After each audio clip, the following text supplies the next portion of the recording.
Tsari Eliezer Meod Miatzvut Ve'atzlut. Rabbeinu il nous dit de faire très attention, Meod, très attention à la Atzvut, à la tristesse, et à la Tzlut et à la paresse. C'est les deux défauts dont Rabbeinu nous met en garde, d'une façon très prononcée. Tsarir, il faut les airs Meod, faire beaucoup attention. On n'a jamais assez fait attention de la tristesse et de la paresse. Ça veut dire que c'est pas souvent perceptible. On croit qu'on n'est pas triste, on croit qu'on n'est pas victime de la paresse, mais en vérité, la paresse, comme toute chose, et la tristesse, comme toute chose dont on doit faire très attention, sont des choses qui nous attaquent sans qu'on s'en aperçoive nous-mêmes, et dont on est victime, et dont on subit les conséquences sans qu'on le sache, sans qu'on en prenne conscience nous-mêmes. Mais en vérité, la tête en prend un coup et le corps également. Rabbeinu il dit dans une Torah que la tristesse est l'origine de toutes les maladies. Parce qu'il dit qu'en vérité, par le manque de joie, on est malade. C'est-à-dire, Rabbi Nachman, il lance une bombe, déjà après 2 siècles avant aujourd'hui, avant ce qu'on découvre, avant ce que les médecins et ce que tous les scientifiques disent d'une façon aujourd'hui, que la majorité des maladies ont été, c'est d'abord mentale, et ça entraîne la tête, elle entraîne après les maladies mentales et tous les problèmes qu'on a dans la tête, que ce soit le stress, la tristesse, les angoisses, les frustrations, après, jouent sur le corps. Comme par exemple, il y a un enseignement dans Rabbeinu qui dit que la tête joue sur le cœur, et le cœur joue après sur le sang. Donc en vérité, tout c'est la tête. Donc, et la tristesse est dans la tête. Les mauvaises pensées, quand on a une mauvaise pensée dans la tête, en vérité, c'est pas seulement qu'on a une mauvaise pensée dans la tête. Le fait d'avoir déjà une mauvaise pensée dans la tête, ça joue déjà dans le corps. Ça peut sécréter comment on appelle ça, hein? Ou amener des hormones en trop grande quantité dans le sang, ou trop de sucre. Et après, ça entraîne les maladies, ce que ça entraîne. C'est pour ça qu'aujourd'hui, il y a beaucoup de malades, que Dieu nous en préserve, parce qu'on est dans une société où la tristesse, l'angoisse, le stress règnent et dans notre vie quotidienne, etc. Et c'est pour ça, Rabbeinu, qui savait tout ça, qui savait dans quelle époque on allait vivre. Et donc, il nous met en garde, non seulement nous met en garde, mais on verra, peut-être la semaine prochaine, si Dieu veut, les conseils qu'il donne pour l'éviter. Cette semaine, on va peut-être voir déjà en quoi on doit faire attention et c'est quoi la tristesse. Parce que la tristesse, c'est pas simplement être mélancolique, elle peut avoir peut-être d'autres aspects. En tous les cas, d'abord déjà, cette première Torah qui est très courte, il faut se méfier des Torahs de Rabbeinu quand elles sont courtes, les enseignements qui sont courts de Rabbeinu. En vérité, c'est des enseignements en vérité qui sont très très très importants, et qui sont tellement concis, il y a tout dedans. Il dit tsarir, les ayats, tsarir, il faut, ça veut dire, c'est pas que c'est déconseillé d'être triste. Il faut ne pas être triste. C'est obligé, c'est pour ça qu'il dit mitzvah gedolah le besimcha. Il faut tout faire pour ne pas être triste. Rabbi Israël, un jour, il a dit à Ouman, je me souviens, j'étais présent quand il avait dit, toute pensée triste est une pensée qui n'est pas cachère. C'est quand Rabbi Israël, il disait un mot, c'était pas un mot qu'il disait, on était dans le mot, il y avait toute la Torah. Quand Rabbi Israël disait que toute pensée triste est une pensée qui n'est pas cachère, ça veut dire même si elle est cachère la pensée, mais puisqu'elle est triste, elle n'est pas cachère. C'est ce que Rabbi Nachman appelle la vérité et la vraie vérité. Même si tu dis quelque chose de vrai, si tu dis quelque chose de triste, c'est comme par exemple quelqu'un, il va faire une remontrance à quelqu'un, mais il ne le fait pas comme il faudrait le faire, même si la remontrance est vraie, et puisque finalement il a entraîné la tristesse chez la personne, et donc automatiquement même la maladie, c'est ça le pire. Le pire, c'est quand on vexe quelqu'un, quand on triste quelqu'un. Et il dit Rabbi Nachman, celui qui annonce des mauvaises nouvelles, et il a mal, il donne des douleurs aux pieds, il entraîne des douleurs aux pieds. Et celui qui donne de bonnes nouvelles, il guérit les pieds. Parce que comment on donne une nouvelle? Normalement, on est un messager, on marche, on va d'un endroit à un autre. Donc automatiquement, qui dit message, dit pied. Donc on voit de Rabbi Nachman, c'est faire un bidot. On voit dans Rabbi Nachman que la tristesse ou la bonne nouvelle intervient automatiquement sur le corps. On voit dans la Gemara dans Gittin que tout d'un coup le pied d'un empereur a grossi et le grand rave lui a dit qu'il a grossi parce que je t'ai appris une bonne nouvelle. Donc on voit que tout de suite le pied il intervient au niveau de la nouvelle. Donc on voit automatiquement que la joie ou la tristesse intervient sur le corps. Donc quand quelqu'un maintenant va faire une mauvaise remontrance à une personne, non seulement il va le rendre triste, mais en plus qu'est-ce qu'il va le rendre? Il lui entraîne une petite maladie qui commence. Donc il se rend compte. Vexer quelqu'un, c'est pas rien. C'est déjà tout son corps qui bouge. Et à plus longtemps, quand il le vexe plusieurs fois. C'est pour ça, souvent les grandes maladies commencent souvent dans un couple, quand un des deux est stressé par l'autre, à force. Ou dans une famille, les parents avec les enfants, et c'est à force. La maladie, elle commence. Pourquoi? Parce que la tristesse a entraîné quelque chose de physique, de physiologique. Parce que la tête, le cœur, le sang, le corps, tout ça c'est lié, c'est une seule chose. C'est pour ça,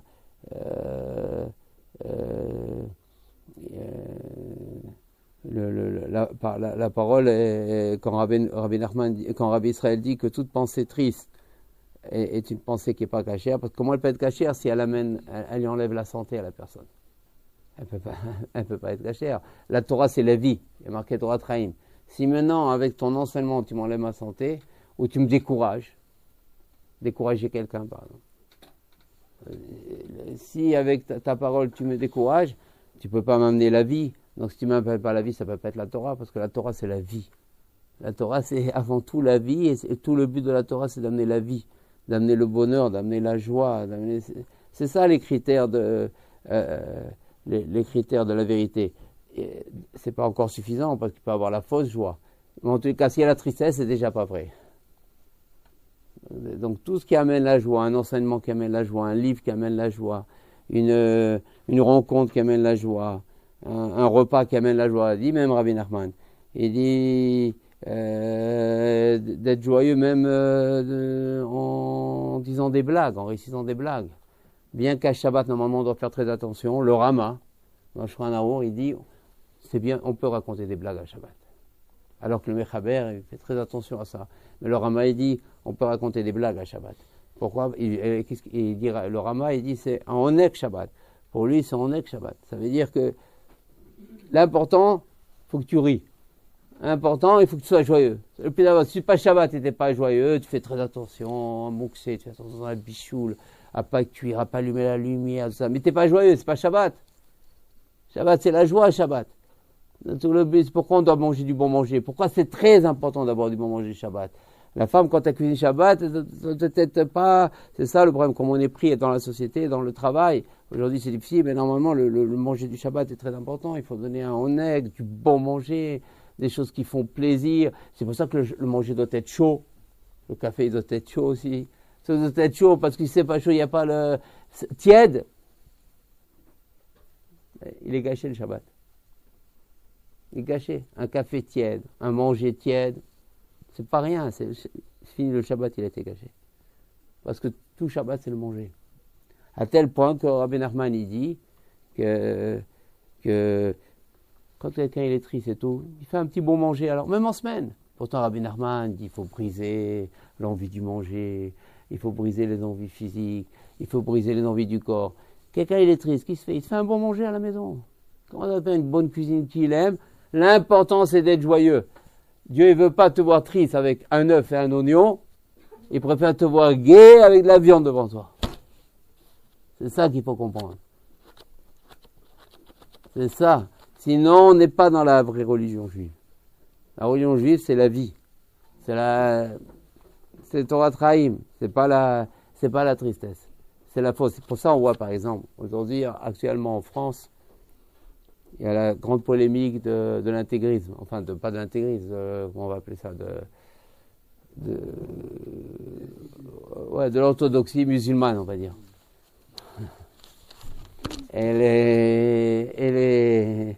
Et apparemment, on se dit quand même, les musulmans, c'est des grands religieux quand même, puisque finalement, ils interdisent une femme, par exemple, de se faire visiter par un médecin. C'est très interdit, complètement interdit. Pas comme chez nous c'est permis. Il y a marqué dans la Gemara, puisque c'est son métier, le médecin, il est préoccupé par son métier, il n'a pas donc des mauvaises idées, et donc c'est permis. Il se couvre au visage. Les musulmans, je pourrais dire, c'est Vraiment la religion dans le top. C'est la pudeur au plus haut niveau. Et on pourrait se dire, mais alors nous les juifs quand même, quoi ça veut dire, ils nous dépassent dans la pudeur, ils nous dépassent dans la... On pourrait dire tout ça, et d'autres choses qui n'ont pas droit et que nous on permet, etc. Ils se permettent de faire la guerre pour le Chador, ils font vraiment la guerre. Nous on ne fait pas la guerre quand même si on nous interdit une kippa. On n'a jamais vu les juifs qui ont fait la guerre, on n'a jamais vu les juifs, ça veut dire, ils font encore plus la guerre que nous, ils sont encore plus, comment ils appellent, la guerre sainte. Mais en vérité, de là, on voit, et pourtant, c'est les gens les plus tristes, c'est les plus meurtriers. Ils ont du sang dans les mains. C'est la tristesse la plus totale. C'est eux qui sont le plus plongés dans l'inceste. Ceux qui sont plongés dans les plus grandes impuretés. Alors, comment on comprend en même temps la plus grande pudeur et en même temps la plus grande saleté? Et ils font très attention de ne pas se faire visiter par un médecin, mais ils sont prêts à tuer un enfant juif. Donc comment ça fonctionne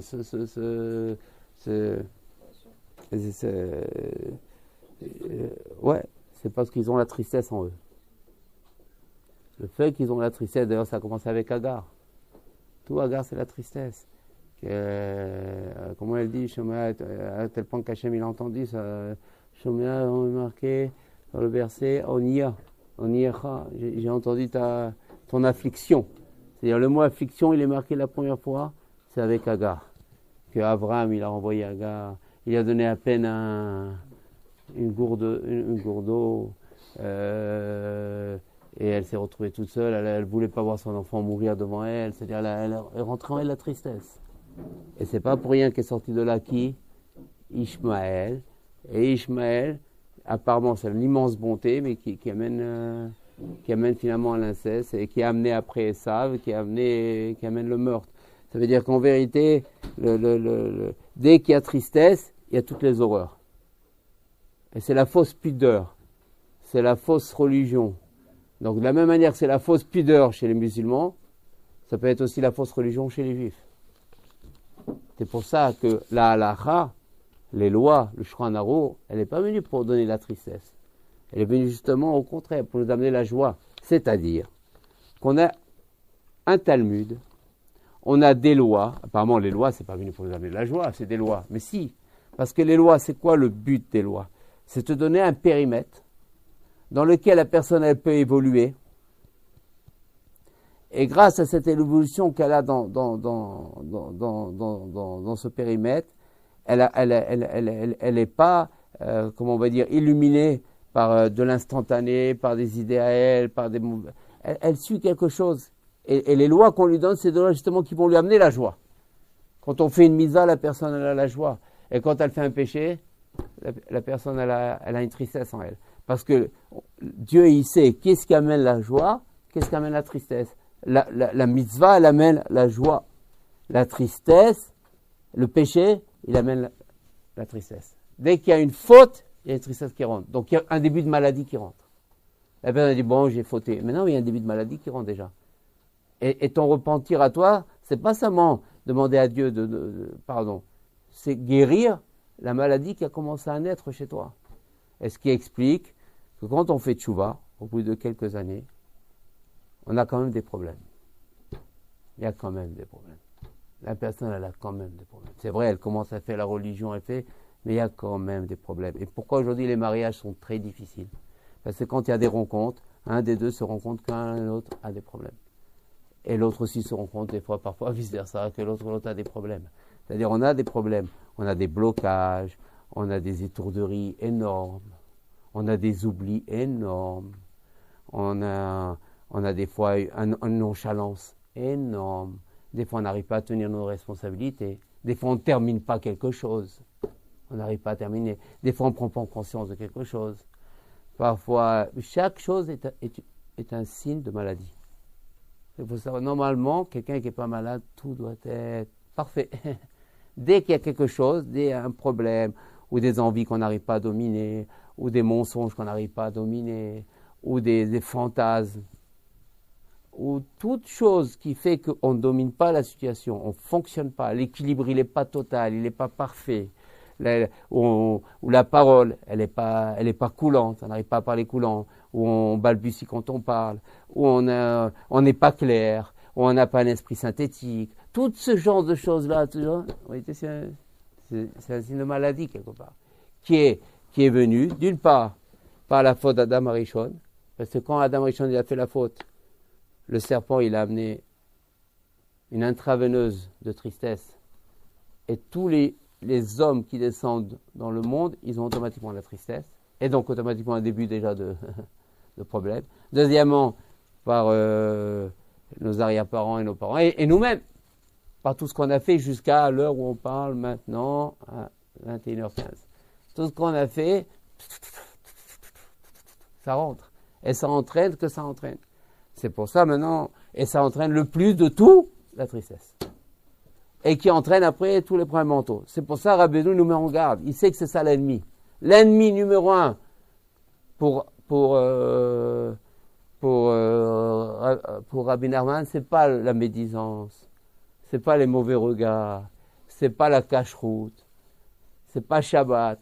L'ennemi de ne pas faire Shabbat. L'ennemi numéro un, la tristesse. Aucun religieux n'a parlé comme ça. Jusqu'à aujourd'hui, et à plus forte raison un rabbin, et à plus forte raison un grand rabbin, et plus forte raison un grand tzaddik, et puis à plus forte raison le tzaddik. Jamais on a entendu dire une chose comme ça. Le grand péché, c'est pas le péché, c'est la tristesse.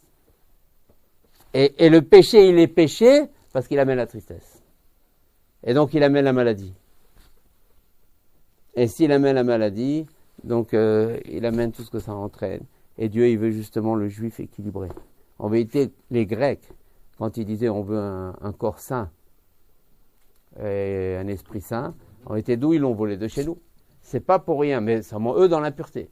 C'est pas pour rien qu'à Hanouka, ils ont pu quand même assimiler pratiquement tous les religieux. Puisque combien ils ont fait la guerre contre les Grecs? 12. Ils étaient 12, hein? 12! Et où sont tous les milliers des juifs, des religieux, tout assimilés par les Grecs? Comment ils ont pu, les Grecs, les assimiler? Parce que les Grecs, ils avaient le même langage qu'eux. Ils avaient aussi se dire, mais simplement dans l'impureté. Parce qu'en vérité, si on a, c'est ça un corps saint.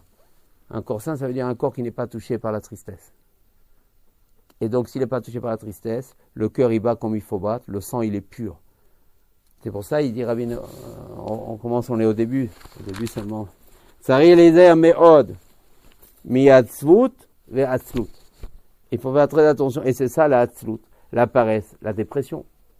La paresse et la dépression sont complètement liées, on reste des fois prostré, on bouge plus, on reste comme ça, on veut faire quelque chose, et on n'arrive plus. Comme si on a une paralysie, comme s'il y a quelque chose qui nous arrête. Et comme c'est mis à côté, la atzvut et la atzlut, ça veut dire que ce sont deux choses qui sont très parents l'un de l'autre, et là, qui Ikar Neshichat Anachash, parce que l'essentiel de la morsure du serpent, ou Atzvut ve'atzlut. C'est ça ce qu'il a fait le serpent. Il a amené la tristesse, il a amené la paresse. Et où on voit ça? Où on voit dans la Torah qu'il a amené le serpent, il a amené la tristesse, parce qu'il y a marqué Benachash, Afar, Lachmo. Le Nachash, le serpent, il mange du Afar. Son pain à lui, sa nourriture à lui, c'est du Afar. Le Afar, c'est quoi? C'est le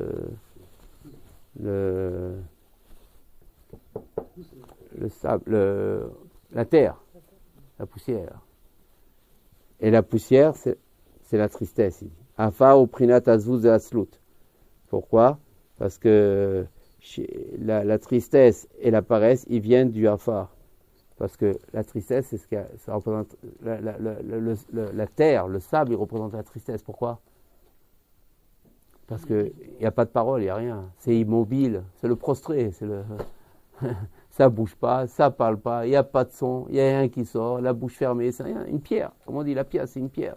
Il n'y a pas de vitalité. De là, on voit que dès qu'il n'y a pas de vitalité, il y a un problème. Il faut avoir de la vitalité, il faut avoir de la chayout, il faut avoir de la... Il faut que ça bouge. Dès que ça ne bouge pas, dès qu'on est comme ça, il faut... C'est ça, tout ça, c'est le début du pas bon. Et c'est rien que de bouger, rien que de... Même on dit d'ailleurs qu'en médecine, quelqu'un il est en train de travailler, il faut qu'il s'arrête de travailler et il fait un peu de mouvement. Pourquoi? Parce que le fait de ne pas bouger déjà, le sang déjà, même physiologiquement déjà, il commence à Et de là, on voit que si physiologiquement on doit être comme ça, plus fortement spirituellement qu'il faut bouger. Donc ça, c'est un enseignement de Rabbi Nachman très court, mais qui nous dit des choses très importantes. Qu'on doit faire très attention, les erreurs de la tristesse de la paresse, parce que ça, le serpent. Donc, quand nous, on dit on doit combattre le serpent, parce que le serpent, c'est toute notre guerre, le serpent. Amalek, c'est le serpent. Toute la guerre d'Amalek, c'est le serpent. Donc quand les gens ils disent, mais c'est quoi Amalek? Mais c'est quoi? Bientôt c'est Pourim. C'est pour ça, à Pourim, on a une mitzvah d'être joyeux. Et c'est pour ça, maintenant, on comprend, peut-être une interprétation nouvelle qu'on peut faire ce soir, jusqu'à même boire du vin pour être joyeux. Pas seulement jusqu'à boire du vin, jusqu'à même se saouler. Parce que ce jour de Pourim, c'est la guerre contre la tristesse. Saoule-toi, Pourim. Jusqu'à faire la guerre contre la tristesse, parce que c'est un jour de alors on va dire, alors tous les jours on n'a qu'à se saouler.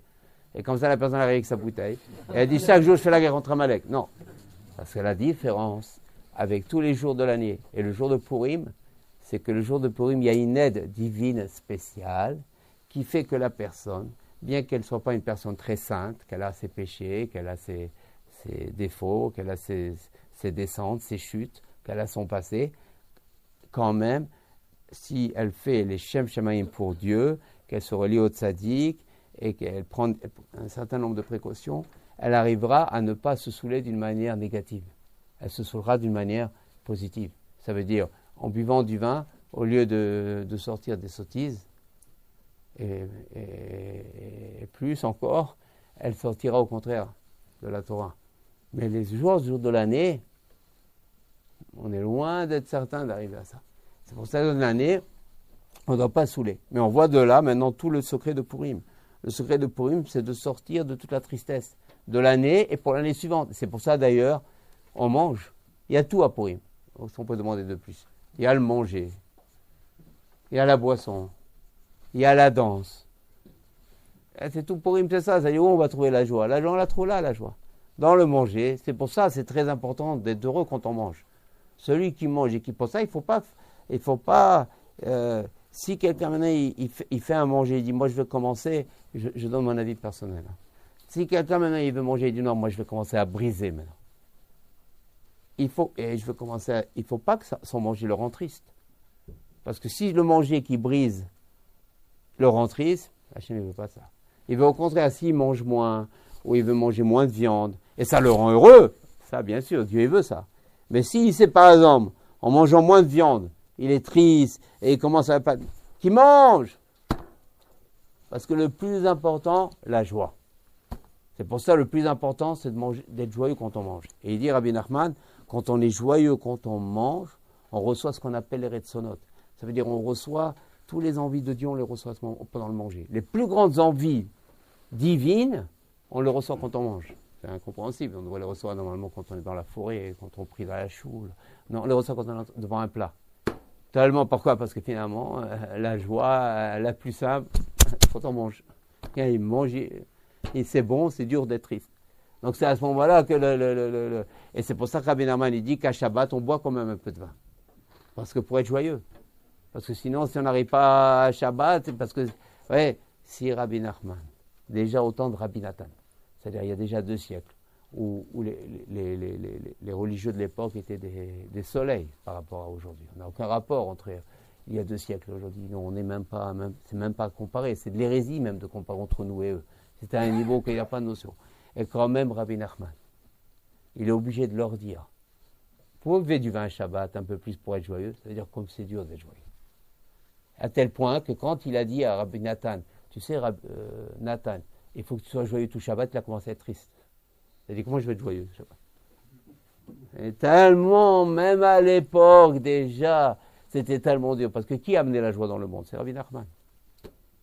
C'est lui qui a amené la joie. Avant lui et sans lui, il n'y a que la tristesse. Il n'y a que la tristesse. Les visages rayonnants, c'est chez Rabbeinu qu'on commence à les rencontrer. Le rire, le sourire, le visage qui est épanoui, c'est que chez lui qu'on le reçoit. Mitzvah Gedol Aliyot Besimcha, la joie, un youch, de ne pas se décourager, de chercher toujours les points positifs, comme on a vu dans beaucoup d'enseignements. Il n'y a que chez lui. Il n'y a que chez lui qu'on les trouve. Qui est le Irida et Tsoralia, que la descente, il peut le faire remonter, que jamais il faut se décourager. Plus que ça, il a encore dit, Il a dit encore plus que ça, Rabbi Nachman. Il a dit qu'en vérité, quelqu'un qui ne se décourage pas, automatiquement il est pardonné. Le pardon, il réside dans le fait de ne pas se décourager. Qui peut se décourager après avec ça? Jusqu'où il va dans la bonté.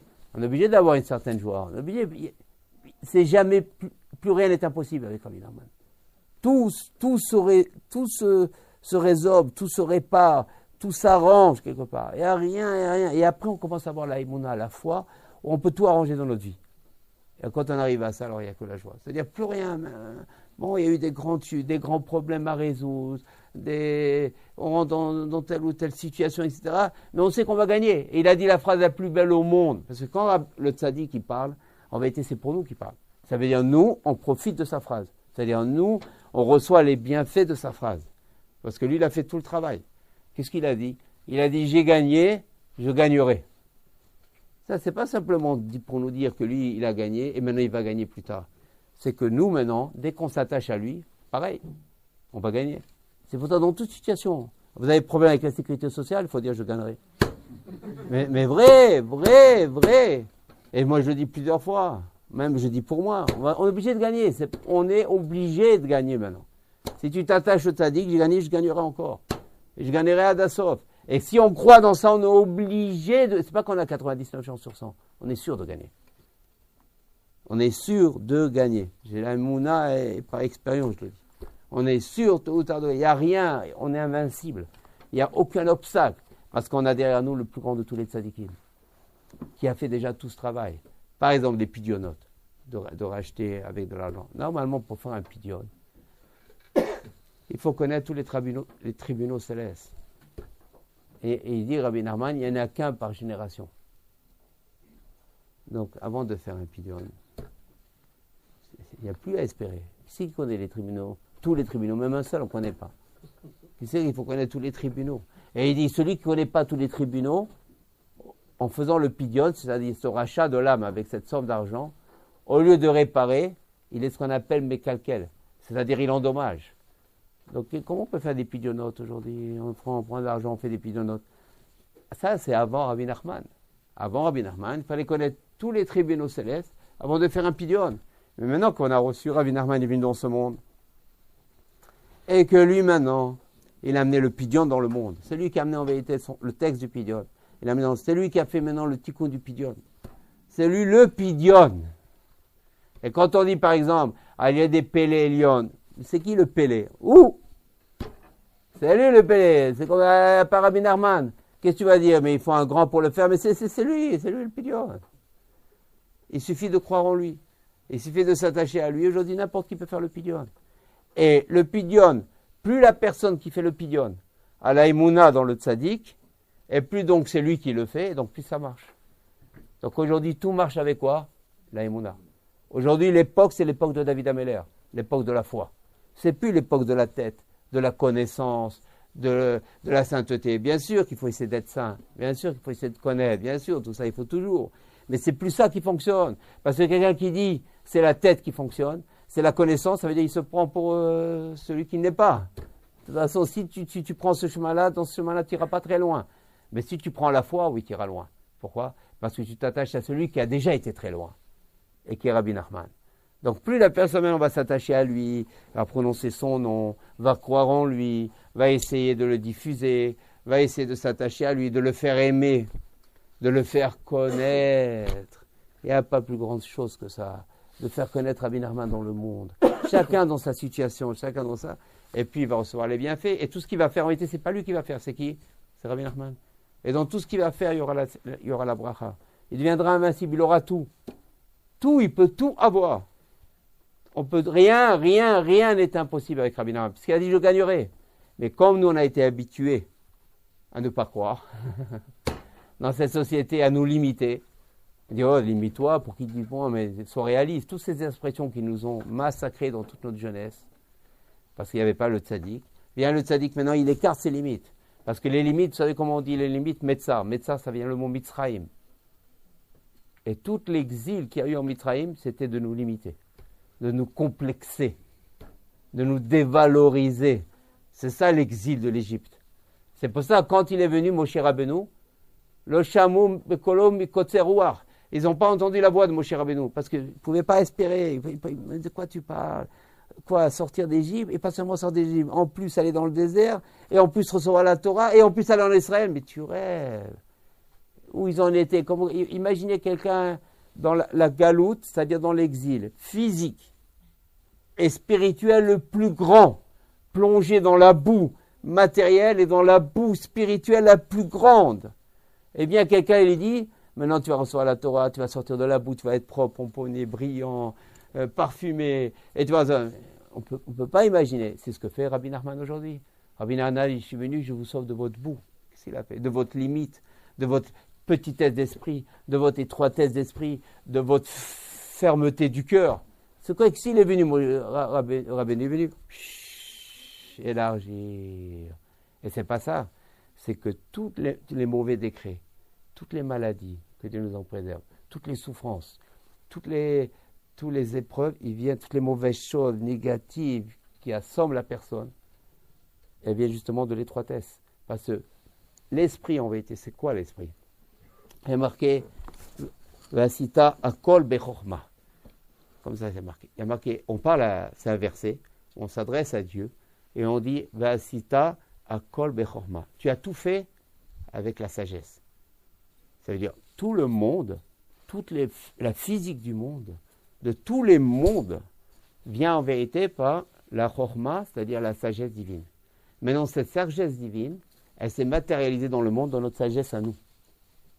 Ça veut dire en vérité, notre esprit, c'est un esprit divin, si on veut. D'ailleurs, si on n'avait pas une possibilité d'avoir un esprit divin, comment on pourrait être dans la Torah? Il n'y a que la divinité pour pouvoir suivre la Torah, pour prendre un loulav, pour faire des choses qui sont incompréhensibles, pour dormir dans une soukha, la pluie et tout ça. Il faut avoir un esprit divin. La preuve, c'est qu'il y a marqué que dans les Hati de Lavo, dans le temps futur, quand le Akadosh Baruch Hu demandera aux non-juifs, venez faire la soukha, et qu'il fera très chaud, il fera prendre un coup de pied sur la soukha, parce qu'ils se moqueront de la soukha. Donc il faut avoir un esprit divin pour ne pas se moquer de ça. Donc c'est sûr que notre esprit à nous a un potentiel d'esprit divin.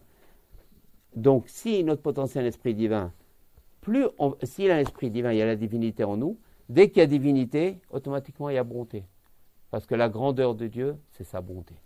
Là où il n'y a pas de bonté, il n'y a pas de divinité. La divinité, c'est quoi? C'est l'acceptation, c'est la patience, c'est la largesse d'esprit. Ça devient du divin, ça. Parce que Dieu, il est bon.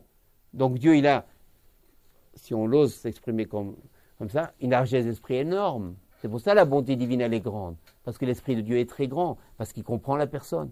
Il sait où il en est. Il connaît sa situation. Il ne va pas juger comme ça dans les apparences. Il n'y a pas d'apparence avec Dieu. D'une part, Dieu voit la personne, voit où il en est, et en plus, il a toutes les recettes. Il a toute la physique. Il est au-dessus de toute la physique. Donc, il n'y a pas de plus grande bonté que Dieu. Il est au-dessus de toutes les lois. Bien que Dieu amène la loi, mais il est quand même au-dessus des lois. C'est ça, sa grandeur. Il amène les lois parce qu'il faut amener des lois. Sinon, on a dit, s'il n'y a pas les lois, il n'y aura pas la bonté. Mais il faut quand même parfois dépasser aussi la loi. Et Dieu sait la dépasser. Donc, notre esprit à nous, s'il est étroit, il va être méchant. Et donc, s'il va être méchant, il va diminuer la divinité. Et donc, automatiquement, on aura plus de souffrance en nous. Donc, le bonheur de la personne dépend de sa largeur d'esprit. C'est-à-dire, plus une personne est largeur d'esprit, plus tout est possible pour lui. Et plus son esprit est étroit, c'est pour ça qu'il faut toujours voir en grand. Les Américains, finalement, l'Amérique, elle a tout vu en grand, elle a quand même réussi quelque part. Elle a quand même réussi. Elle a tout vu en grand. Parce que finalement, elle a réussi. Les Français, ils n'ont jamais vu en grand, ils sont restés où ils sont restés. Et tout est comme ça. C'est simple, c'est pour ça qu'il faut toujours voir en grand. C'est pour ça que quand on fait une prière à Dieu, il faut demander grand. Il faut demander l'impossible à Dieu. Et alors, quand on lui demande l'impossible, on lui dit, mais de toute façon, pour toi, Dieu, rien n'est impossible. Il faut dire cette phrase. Et on demande l'impossible. Et Dieu, il est content, parce qu'il dit, il croit en moi, puisqu'il croit que je peux faire l'impossible. Et quand une personne, maintenant, elle va prier à Dieu, elle va dire, bon, je te demande ça, bon, pas ça, c'est beaucoup, tout ça. Il dit, Dieu, comment c'est beaucoup? Pour moi, c'est beaucoup. C'est pour ça qu'au contraire, une prière pour que ça marche, c'est pas ce qu'on croit de ne pas demander beaucoup. Il faut demander et dire, mais de toute façon, pour toi, qu'est-ce qui est impossible? Tout est possible. C'est pour ça que je te demande ça, et je te demande ça, et je te demande ça. Et même des choses les plus difficiles à avoir, et, etc., etc. Même il dit même Rabbi Nachman dans une Torah, il dit que quand on fait une prière, on dit, voilà, quelqu'un il a par exemple un problème. Il dit, bon, je sais, Dieu, d'abord, il faut savoir que quand on a un problème, c'est pour notre bien. Gamzou les Tova, comme on dit. Donc on dit à Dieu, bon, je sais, Gamzou les Tova, c'est bien, je sais, c'est marqué que tout c'est pour mon bien, je sais tout ça, Dieu, bien sûr, je crois dans ça. Il faut d'abord au moins reconnaître que c'est marqué, mais après on dit à Dieu, mais je sais que c'est bien tout ça, que c'est pour mon bien tout ça, mais toi, tu es tellement bon, parce que tout toi, rien n'est impossible. Tu peux me faire mon bien sans m'envoyer ce problème. Sans passer par ce problème, tu peux me faire le bien qu'il faut me faire. Parce que pour toi, rien n'est impossible. Quand Dieu il entend une prière comme ça, mais c'est très très probable, si la personne elle est sincère, le problème il tombe. Ou il se transforme d'une autre manière. Parce qu'il dit, mais comme il croit en moi, c'est la folie. Il est en train de me dire que ce problème c'est bon pour lui, mais quand même, il va jusqu'à me demander de faire de sorte de lui enlever ce problème, et que par ma bonté à moi, qui est très grande, de lui donner le même résultat que si j'avais donné le problème. Et c'est comme ça. Et après, on dit quand même, Dieu dit, et si quand même, pas que c'est impossible pour toi, tu ne veux pas, pour des raisons qui sont les tiennes, pas que c'est impossible, et tu veux quand même envoyer le problème, on dit comme ça, et si tu veux envoyer, et si quand même, parce que parfois, des fois, Dieu dit, un peu fort quand même. Il faut prévoir. Parce que, attention, il faut vivre Dieu. Il faut vivre Dieu. Alors, parce que quand on vit Dieu, ça prouve qu'on croit en lui, que ça résonne chez lui aussi. Ouais, comment? Il dit peut-être il va trop fort, de tout ça il ne veut plus rien. Alors il dit, et si vraiment tu ne veux pas, il dit bon, pas trop insister. Et si vraiment tu ne veux pas, alors au moins que le problème soit moins grand, ou fais-le-moi autrement. Tu sais toi comment tu habilles les choses, on connaît ta bonté, comment tu déguises les choses. Et là Dieu il dit bon, il ne m'a pas trop demandé, et quand même. Et alors on va faire une concession, comme on dit, chacun moitié-moitié. Et comme on dit, ça, quand on fait des prières comme ça montre toute la émouna en Dieu. Ça montre toute la croyance en Dieu. Et ça amène la joie. D'abord par le fait que la personne, elle parle comme ça, elle espère. Ça y est, elle espère, elle parle de Dieu, pas qu'elle a un problème. Non, elle fait une prière. Il y a marqué, il beau des doutes, c'est une conversation. Quelle conversation il y a ici? Toujours il dit, oh mon Dieu, pardonne-moi. Il n'y a pas de conversation, ça s'appelle un monologue. Il faut faire un petit conversation. Et si tu me dis, comme si. C'est comme il y a des dialogues, les petits tirés quand on faisait les pièces de théâtre. Et si quand même. Oui, mais tu sais, bon d'accord. Ça s'appelle une conversation. Mais pas un monologue. Et là, tout change. Mais tout ça, il faut voir. Et ça, pour ça, il faut avoir une petite. Et si on n'a pas un peu la joie en nous, on ne fait pas ça. Ça, c'est la joie qui amène ça. C'est-à-dire, on arrive et après, c'est pas ça. Il dit, Rabbi Nachman, comment tu reconnais quelqu'un qui a fait Hitbo des doutes? Comment toi, tu sais si tu as fait Hitbo des doutes? C'est-à-dire, comment tu peux savoir si ta prière a été efficace, si tu as plu à Dieu, si tu as trouvé peut-être même grâce aux yeux de Dieu, si après d'avoir prié à Dieu, tu es gai. Après d'avoir dit tous tes péchés, tu es quand même gai. Mais si après d'avoir dit tes péchés, tu es triste, recommence. Parce que tu n'as pas fait des doutes. C'est pas comme ça, tu n'as pas agi comme il fallait. Tu as fait une confession triste, c'est pas ça. Dieu ne veut pas de ça. Et ça, c'est Rabbi Nachman. C'est le roi de Rabbi Nachman. C'est ça qui nous a amené Rabbi Nachman. C'est pour ça que quand les gens disent, mais qu'est-ce qu'il a amené Rabbi Nachman? Il veut des doutes. Il y a toujours eu des doutes. Il y a toujours eu la prière avec Dieu et ça n'a rien à changer. Mais non, et pas un théâtre pareil. Il a amené le théâtre dans la prière, Rabbi Nachman. Avant Rabbi Nachman, c'était la tristesse dans la prière à Dieu. Et il a amené la joie. Il a amené la vitalité. Et là, c'est une autre physique de la prière. Parce que lui, il l'a fait comme ça. Le fait qu'il a fait la prière comme ça et qu'il est devenu ce qu'il est devenu, peut-être je m'avance en disant ce que je vais dire maintenant, il est devenu ce qu'il est devenu grâce à ça. C'est pour ça, parce que finalement, les autres aussi ont prié avant. Il y a eu des grands tzadikim qui ont prié beaucoup. Même en bois, nos grands rabbins, même en Algérie, en Tunisie, au Maroc, ou d'autres rabbins, ils ont prié énormément. Il y a eu des grands. Mais pourquoi Rabbi Nachman, c'est au-dessus de tout? En quoi? Parce qu'il n'a pas fait les mêmes prières. D'ailleurs, on voit on n'a jamais entendu de tous les grands rabbins Mitzvah Gedola Liot Besimchat Tamid. C'est Mitzvah Gedola Liot Besimchat Tamid. En Yuhu, je ne te pas se décourager. On n'a jamais entendu. Pourquoi? Parce que leurs prières n'étaient pas les mêmes que celles de Rabbi Nachman, pour des raisons ou pour une autre. Mais les prières de Rabbi Nachman, c'est une prière qui amène la joie. La personne, après, elle trouve de la vie. Pourquoi? Parce que si ça amène la tristesse, on a dit, c'est pas cachère. C'est pas parce qu'on prie que c'est cachère. Mais parce qu'on est joyeux, c'est cachère. Il faut la joie, il faut amener la... C'est pour ça, sinon, on tombe dans le serpent. Et le serpent, il est très intelligent, il est très... On sait qu'il est rusé, il a toujours été rusé, il sera toujours rusé jusqu'à la venue du Messie. Et il est... Pas ça, moi, il sera toujours rusé jusqu'à la venue du Messie. Il est de plus en plus rusé. Parce que maintenant, ça devient de plus en plus difficile pour lui. On devient religieux, on a la Torah, il y a le pays d'Israël. Ça commence à se dévoiler, surtout qu'on dévoile maintenant Rabbi Nachman. Pour lui, ça y est, c'est le début de... Donc il est obligé maintenant de ruser. Et comme il est très fort, le serpent, pourquoi il a amené le venin comme venin, il a amené la tristesse? Parce qu'il savait qu'un jour, sa seule arme qu'il aura, c'est la tristesse. Et la tristesse, il la met où le plus? Dans la religion. C'est le plus, il la met là. Comment il nous met dans des circonstances où tout, c'est pour ça qu'aujourd'hui, pourquoi aujourd'hui beaucoup, par exemple, non, pas, on va enregistrer. Ouais. Alors, prenez l'enseignement Kouf Nun He, c'est là.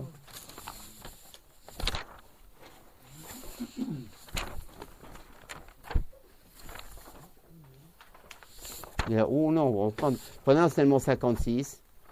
Excusez-moi, je vais peut-être lire quelque chose. Prenez 56. L'enseignement Nun Vav. Je vais lire quelque chose.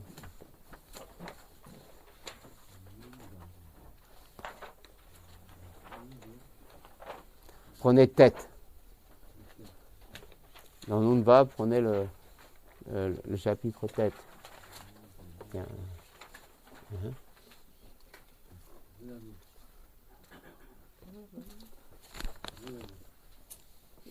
Prenez tête dans Nun Vav et prenez la troisième ligne dans Nun Vav, la troisième ligne. Qui est Balev, parce qu'il y a dans le cœur Ruach Hadofek.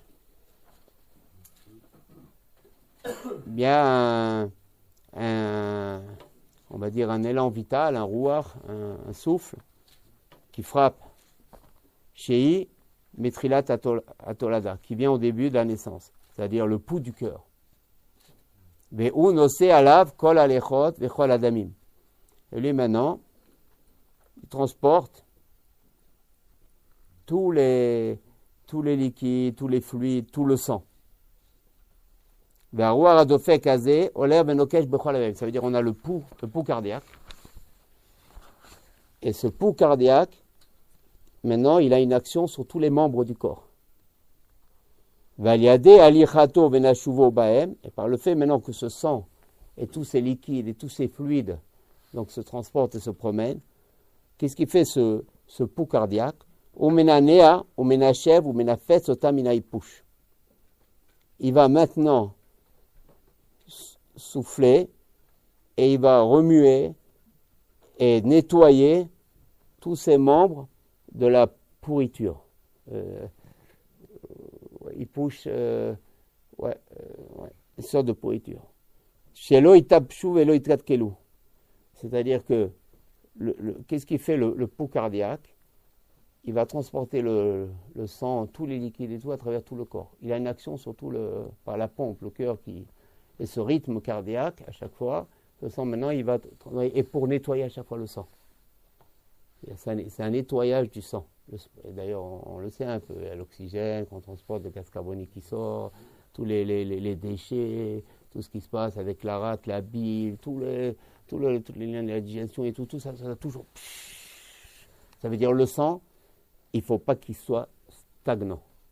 Si c'est stagnant, vous voyez, toute chose qui stagne, toute chose qui ne bouge pas, toute chose qui est mobile, c'est la maladie. À tous les niveaux. Tu es mobile. Tout ce qui ne vibre pas, où il n'y a pas un élan, où ça vit pas.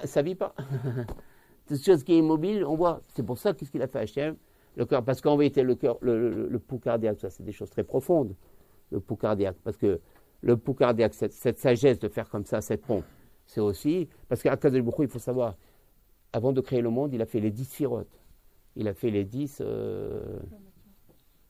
ouais, parce qu'on a dit, tellement de choses. Parce qu'on a dit que Rabbi Nachman, par rapport au Arizal, la grosse différence entre Rabbi Nachman et Rabbi Arizal, Arizal, il a dévoilé les sphirotes, c'est-à-dire les 10 sphères, qui ont permis la spiritualisation divine à se matérialiser, c'est-à-dire l'émanation divine, le divin, qui était quelque chose d'infini, a commencé peu à peu à devenir fini, jusqu'à pouvoir créer ce monde fini. Sinon, on n'aurait pas pu passer de Dieu directement à nous. Il fallait passer par les sphères, qui sont des émanations divines, c'est-à-dire une dégradation de l'infini pour arriver au fini. C'est ça les sphirotes. Ça, c'est le Harizal qui a amené tout le système. Mais Rabbi Nachman, qu'est-ce qu'il a apporté par rapport à ça? C'est qu'il a fait parler les sphirotes dans notre vie de tous les jours. Comment ça parle, ces sphirotes? Il a rendu quotidien la Kabbalah. C'est ça la grandeur de Rabbi Nachman. Alors comment il a rendu? C'est que si maintenant on prend tous ces sphirotes, la première sphirote c'était Keter, c'est la Chorma, c'est le plus haut niveau divin. Donc ce plus haut niveau, pourquoi on parlait de ça? Ah oui, ce plus haut niveau divin là maintenant, en vérité, lui maintenant il a amené la vitalité. Parce que c'est ça, l'infini qui devient du fini, c'est quoi? C'est une vitalité infinie qui va se contracter en vitalité finie. Par exemple, nous, on a de la vitalité, on bouge le bras. Elle est finie quand même, il y a une certaine limite. Cette vitalité finie qu'on a plus ou moins dans le bras, elle provient de bas en haut, si on monte jusqu'en haut, d'une vitalité complètement infinie. Et Dieu, pour passer de la vitalité infinie à la vitalité finie, il est obligé de passer par des sphirotes. Maintenant, cette vitalité infinie, donc, elle est devenue une vitalité finie dans ce monde-ci. Donc, c'est quoi l'élément vital du corps? C'est le cœur. Tout son élément vital, c'est le cœur. D'ailleurs, le lion, il est comparé au cœur. Et le lion, c'est toute la vitalité de l'animal. C'est le roi des animaux. C'est pour ça qu'on appelle le roi des animaux le lion. C'est le roi des animaux. Pourquoi c'est le roi? Parce que c'est la vitalité même, le lion. C'est ça.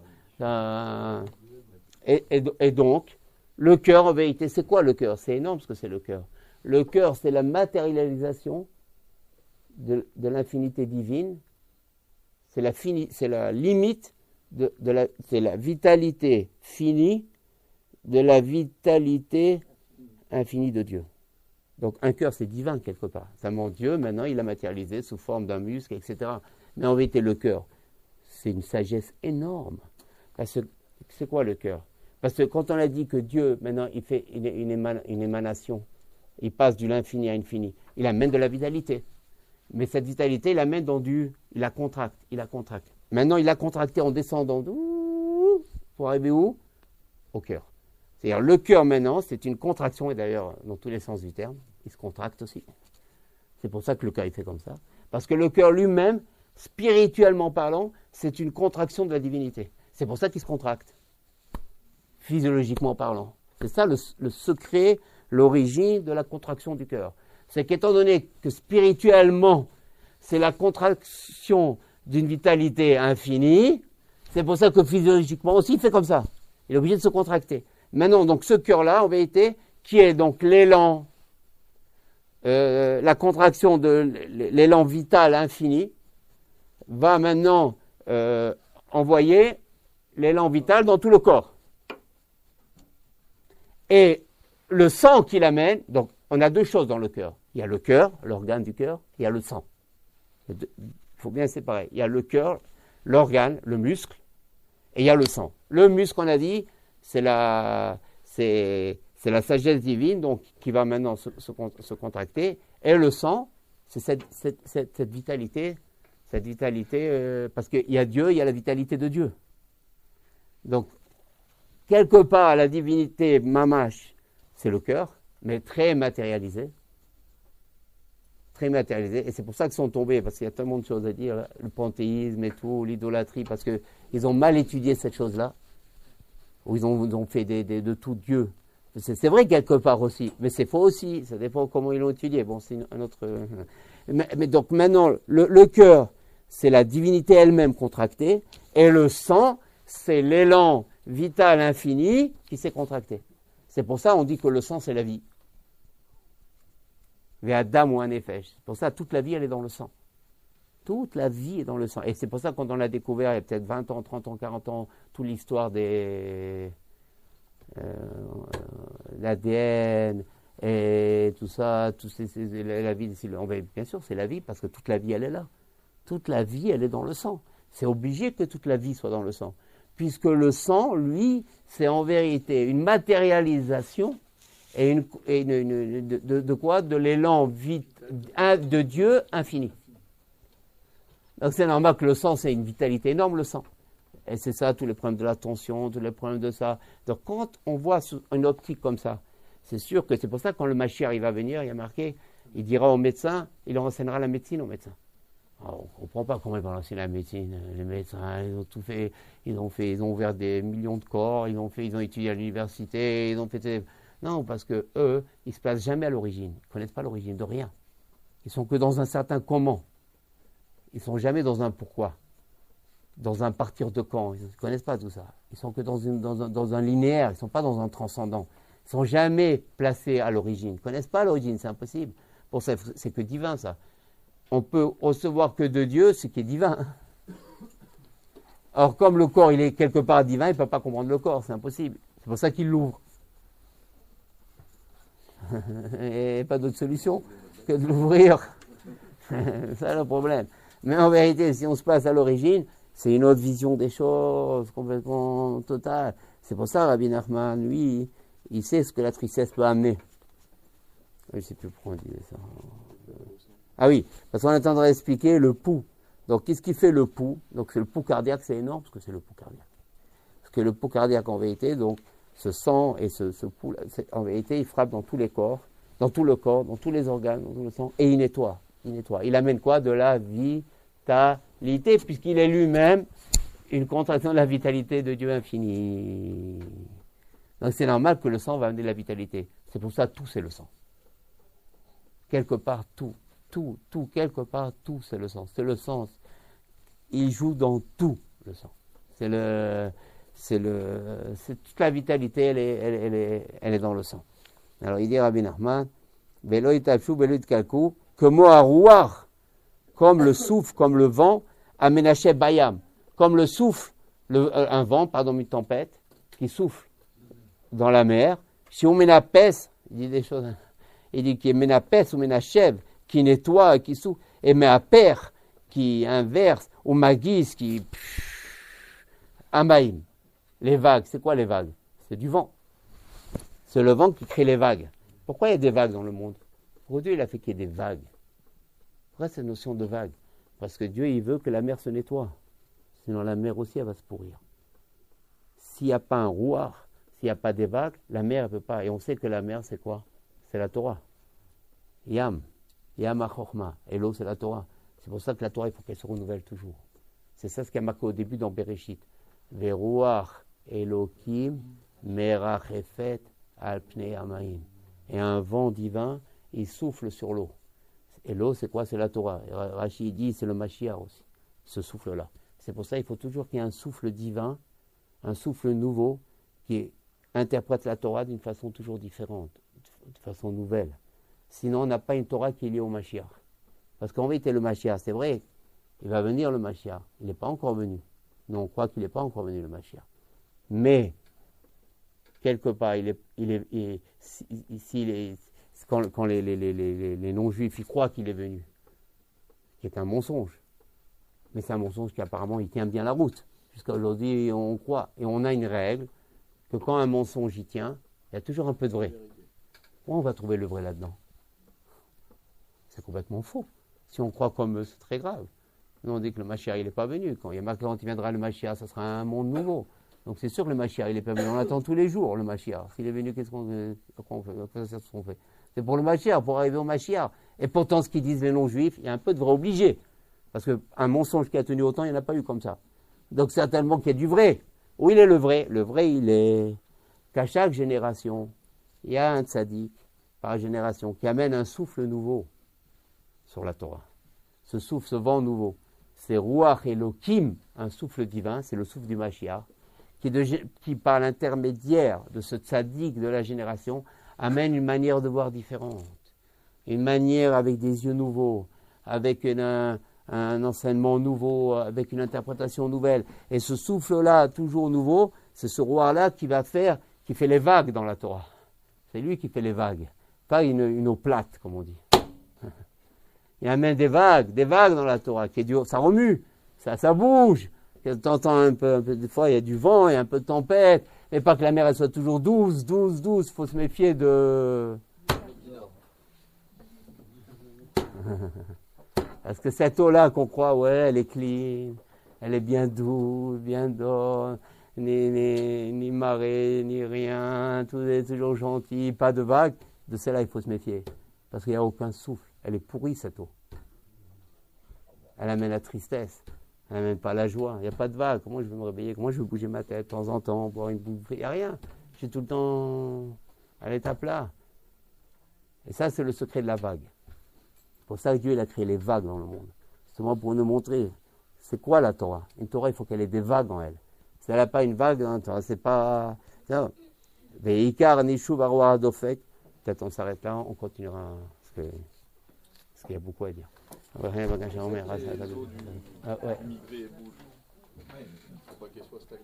Ouais, c'est pour ça.